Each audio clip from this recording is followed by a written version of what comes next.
За сайн байна уу манайхаа. За яг одоо манай Жигмөн хот жүжигийн постэр зурагууд мэдээж жижиг цацаг рейлинг одоо хэсгүүд маань авагдаж байна. Одоо тэнд бол манай Жигмөн хот хүүхдүүдийн хэсэг авагдаж байна. Төрөөхөн одоо анаахын хэсгүүд маань авагдаад дууссан байгаа. Бид бүхэн та бүхэндээ маш гоё жүжиг үзүүлэхийн тулд маш олон зүйлийг давж тоолдог шүү. Манай жүжигийг үзээрэй.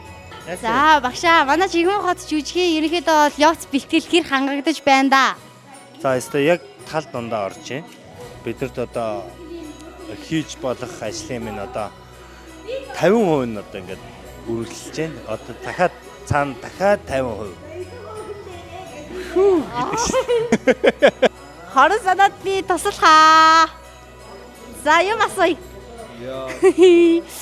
За нууцханаар яг хорон санаатныхаа ахалхын байр суурьнд суухыг хүсдэг үү?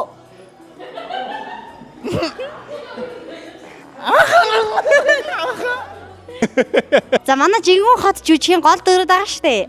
За тэр гол дүрүүдээс хамгийн хөөрхөн, хамгийн гоё ааштай нь хинбэ? Бүгд ярилцж байгаад нэг хүнийг сонгож гаргаж ирээрэй. Хаанаас ингээ би юм шүү дээ. Тийм шүү дээ. Жигмөн хот жүжигийн хамгийн хайртай дүр чинь хинбэ? Санта өвөө, мэдээж Санта өвөө тийм үү? Жигмөн хот хүүхдийн жүжиг.